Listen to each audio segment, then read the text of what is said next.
So today I'm here with Rohna. I just kind of want to introduce everybody. So if I could go down like your name and then kind of what you guys play.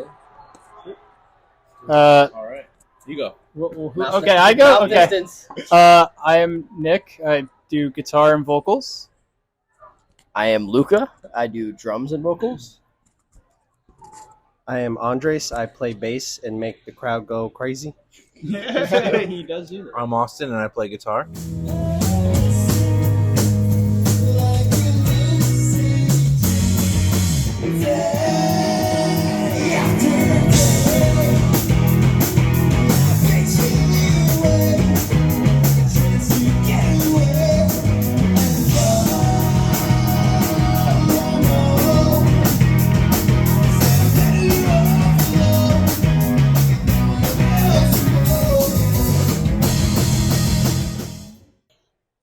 So how did you guys get into making music?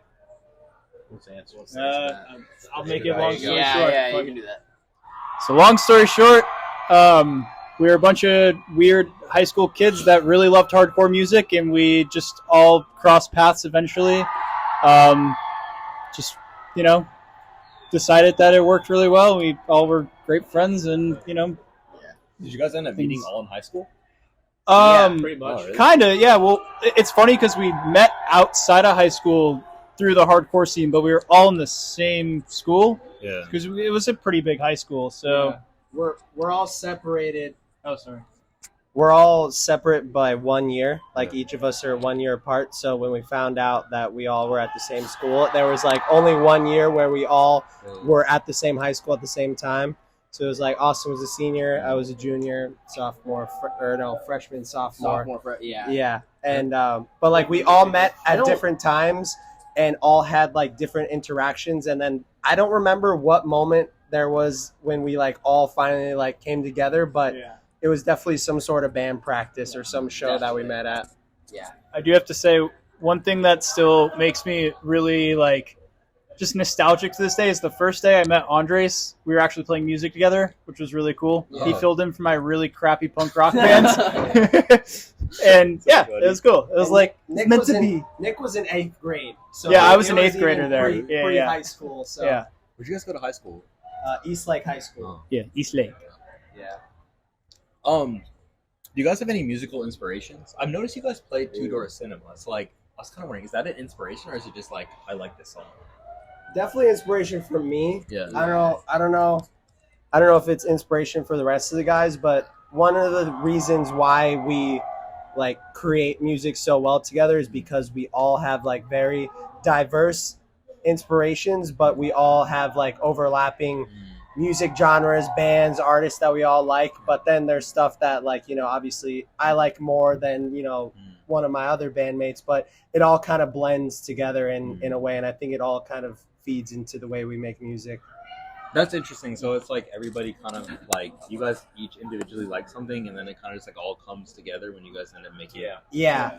Like we all are just like music lovers in general. Yeah. Like we all love anything from like jazz to hardcore, metal, obviously like indie and anything that falls under like the rock genre. Yeah. But like we all have different favorite bands, if that makes sense. And like he's inspired by different guitarists and players than Nick is, and obviously me and him are inspired by different rhythm people, and it's like it all kind of blends together.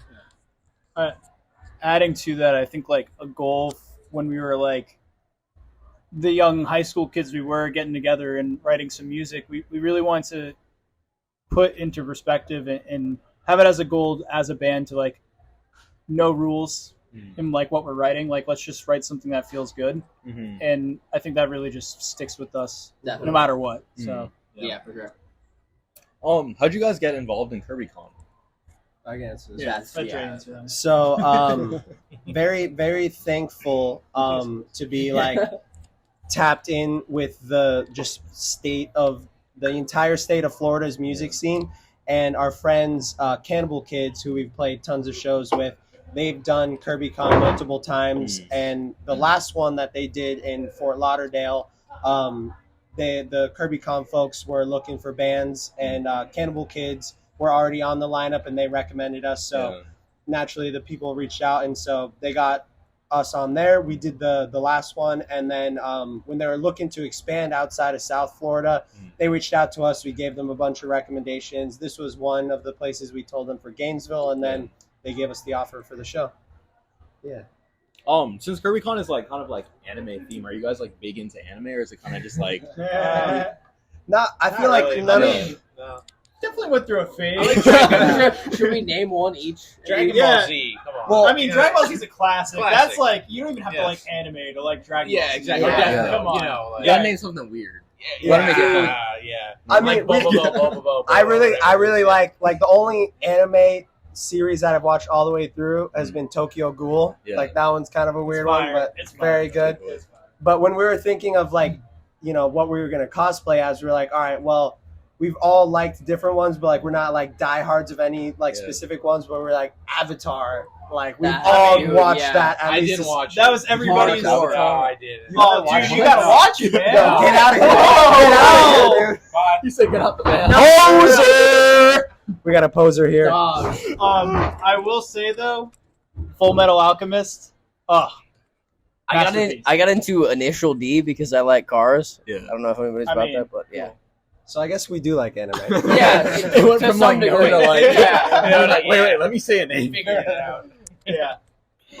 So do you guys have any new music coming out soon, or anything you guys like working on that your fans should be excited about? Oh yeah, for sure. So we are taking pretty much next week. We're gonna start working on kind of finalizing a bunch of demos and prepping all the road work for the next album that we want to put out.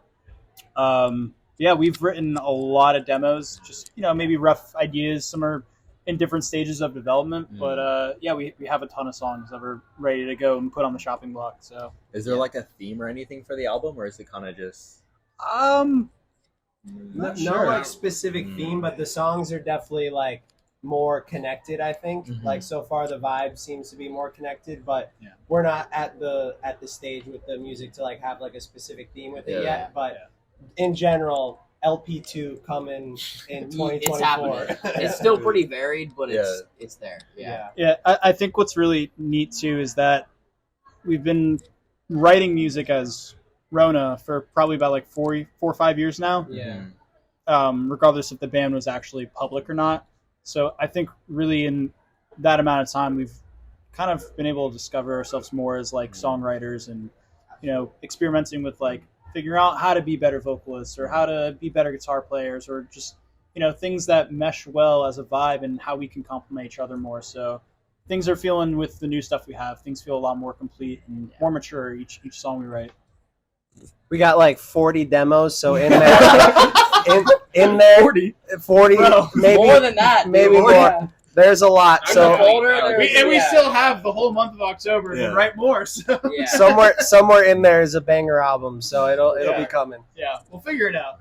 No, one of my favorite things though is to see is like when you get into like a band and then they like start making new things and it just sounds like different, and you're like, oh wait, these people are like evolving into like this new thing, and you're like, wait, this is interesting. Like, There's always notes at the end of the recording process for one record that you go into the next one with. And you start. No, that's cool too because that's what makes that's what keeps music interesting. Like my favorite bands are always trying to do something different, and what I really like too is like sometimes a band that I really love will put out an album that's like maybe not my favorite, but I have to like take a step back and think about why am I not enjoying this or why is this not what I was expecting, and what can I appreciate from it that I may have initially was not thinking about. You know? But yeah, it's the coolest thing. Man. Yeah. Sorry, I went on a tangent. No, dude, I love your answers, bud. He loves your ranting. Yeah, I love Italian ranting right there, man. So if you guys weren't Rohna, what would you guys feel like you'd be doing? I feel like it's kind of like, do you guys have any passions outside of like making music, or is like this your main Bird passion? answer that one. All right, Yeah, if we weren't doing music, okay.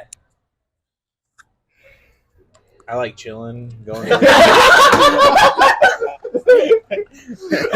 Bernie would be homeless on the beach. I'd be homeless. I'd be playing pool with Drinking degenerates. margaritas. I would be drinking margaritas. I That don't also know. like a good life. Yeah, exactly. You know what? Maybe living on the Yeah, exactly. Jimmy. Yeah, rest in peace, Jimmy. Exactly. No, but we definitely all have hobbies outside of music. Yeah. I guess, I like video games sometimes. I like hanging out with friends. What's up? Favorite video game? Favorite video game? I was really into Siege for a while. Yeah, such a fun game. It's tactical. I like CS:GO. I was into computer games, but I'm not CS:GO, man. CS:GO, yeah. Makes me rage though. Get a headshot. I'm just like, fuck. I want to quit this. But yeah. All right, I'm gonna let everyone else answer.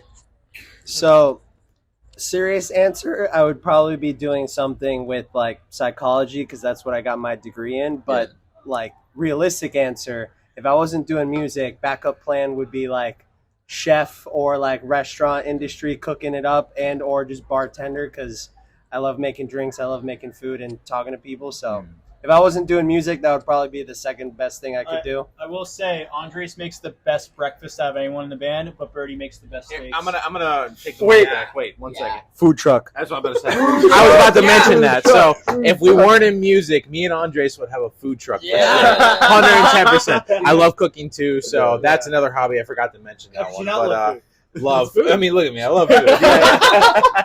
Let's go. All right. So Luca now. The food truck has come up many times. For me, I went to school for music production, so I'd probably still be in music somehow. I would be doing like production work, or I like making stuff, so like CNC machining, 3D printing, something like that. But fuck that, music. Music, hardcore. Similar to Luca, I was a late bloomer for college, and I didn't finish a degree, but I got a certificate in electrical engineering. So now I fix like speakers and amplifiers.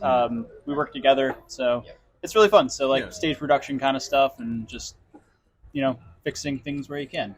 But I mean, if I wasn't, probably food truck, or probably like in a ditch somewhere, like homeless. I mean, I'm already looking pretty close to it, especially in this outfit right now. So he would start a cult. You start a cult? Fucking Marilyn Manson cult. Let's go. dude, yeah. I'm just kidding. Okay. Is there a story behind like the food truck, or is it just like not really? Y'all are just like we should make a food truck. It was Come up so many times. It's jokingly come up, but we've just like talked whenever we like talk about foods that we like, or like what would be a joke business that we would start. It would be food truck. I feel like we've had a million ideas for them. Like one was like a pasta food truck. One was like breakfast, like burrito food truck, like random stuff like that. Do it all. Yeah, exactly. Just do it at a concert one day. Have a food truck. Yeah. I would dash it for sure. Yeah. I love food. Yeah. Food's good. All right, so I'm gonna get like a little bit more like personal. Okay. Do you guys get nervous before shows? Let's go around. That's a personal question. Yeah. All right.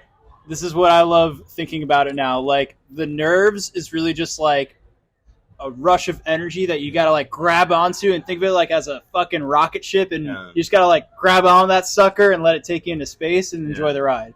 If not, then like you're gonna be your own worst enemy. I like that. I like that. It's like if you're nervous, just grab onto it. Yeah, just grab on, let it like harness it into what you're doing, and yeah. Anyways, Luca gets nervous over other things. So I came into this late. I was like the last member to be in Rohna, as it turned out, and at some point it was not stressful to like perform. At the beginning it was very stressful to perform, but it's on like the production stuff. Like if people aren't picking up what I'm putting down with like the rig and like it's not working, it's going to be stressful. But if everything goes smoothly, it's just exciting. So thankfully now it's not super stressful. But if shit goes wrong with our backtracks or our in-ear rig or something like that, then it turns into a fucking mess. So yeah, that's my answer.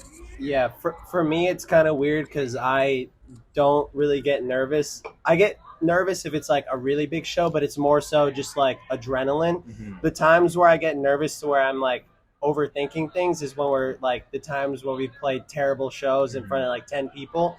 It's like the less people I get actually nervous because I'm like, oh my gosh, like how am I going to like convince these people that this is worth staying in the room for? You also feel like you're under a microscope. Yeah, It's, like, exactly. Definitely, You know, dude. like When there's so many people, there's just more faces to like look at, and it all kind of like somewhat blends together. Mhm. And it's easier to hype up a crowd that's, you know, a packed room versus like 10 people. Yeah. Half the time you can tell they're like, oh, I'm going home.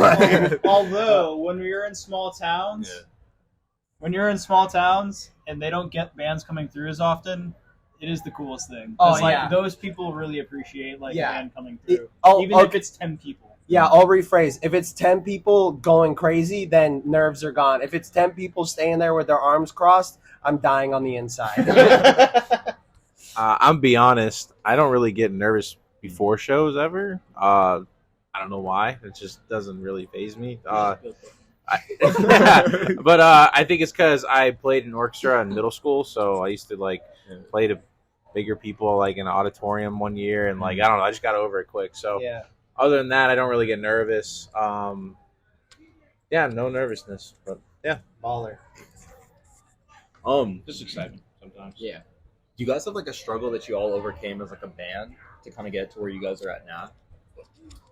Oh, I feel like one thing that was definitely a struggle for us was just like sounding good live, surprisingly. Like, Really? yeah, it's one of those things where like some bands it's just like easy. Like they're just, no matter what environment they're in, it clicks. For us, it was hard because, you know, we play in so many different kinds of rooms that like different situations starting out would cause like, oh, these amps that we're playing with are way too loud, or like, oh, you clearly can't hear yourself sing, so you're not going to be as on it.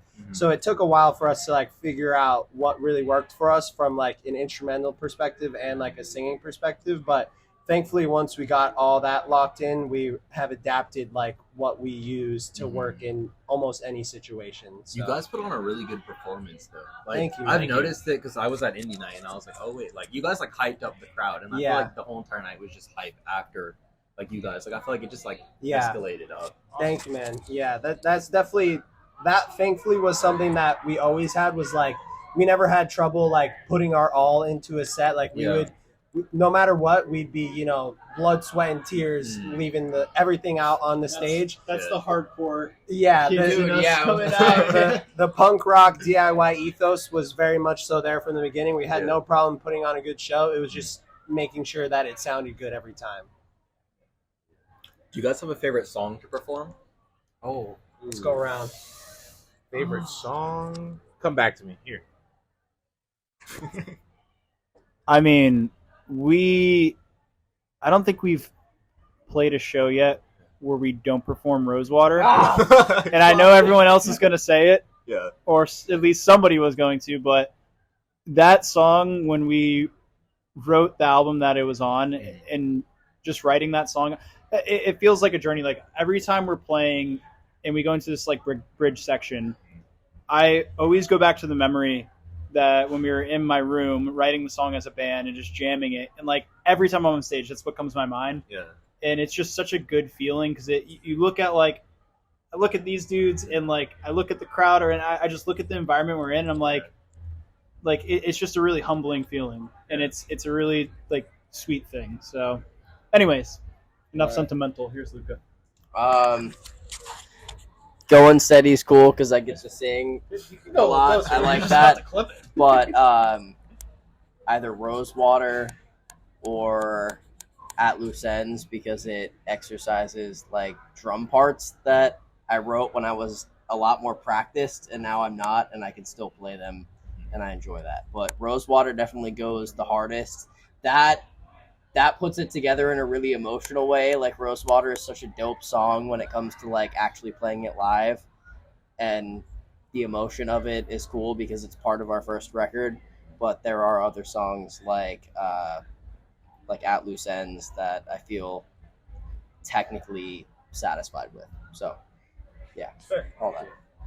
Sorry to take So aside from Rosewater, for many of the same reasons, and obviously it just always goes crazy at the end, Yeah. I really love playing Nowhere Else to Go because like it's our most popular song, but aside from that, it's fun seeing the progress that we've made with it from just the way that it connects with people. Because we started playing that song a while ago, even like well before we started releasing it. And like we play it and then we come back and play that same city. Song isn't even out yet and people are like screaming the words. They like remember it. So that was crazy. And then seeing it go from that to like now whenever we play pretty much anywhere, especially in Florida, like people are singing that one more than anything. So that's like the one where I'm like, okay, we made the connection with people, and it just is very satisfying to see that live too. I would have to say At Loose Ends because it's powerful in the beginning. I really like playing that one, getting hype and jumping around. But if I had a second answer, it has to be Blood Moon because at the end I get to play a solo and it's really fun. Oh, so dude, it is the coolest solo. it's Actually, very quick fun. story time with that. Oh, I want to add to what you're saying. Blood Moon's up there. Blood Moon is absolutely up there, maybe tied with Rosewater for me.